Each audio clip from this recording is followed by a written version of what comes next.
வழிகாட்டும் என்பதில் ஐயமில்லை.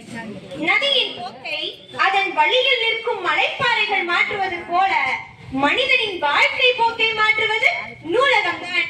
வாசிப்பில் சில சொற்கள் கற்களாவதும் உண்டு, வாசிப்பில் சில சொற்கள் கற்கண்டுகளாவதும் உண்டு. ஒரு முறை தமிழ் தாத்தா ஊவேசா அவர்களை ஒரு இளைஞன் கையை பிடித்து மாடிக்கு அழைத்து சென்று கொண்டிருந்தார். அப்போது படிக்கட்டுகளை காண்பித்து படி படி என்றானாம். தமிழ் தாத்தா ஊவேசா அவர்களும் சிரித்துக் கொண்டே ஆம் படி படி, படித்தால்தான் மேலே செல்லலாம் என்றாராம். என்ன ஒரு சொல்வல! நூலக வாசிப்பின் மூலம் மறைந்த அறிஞர்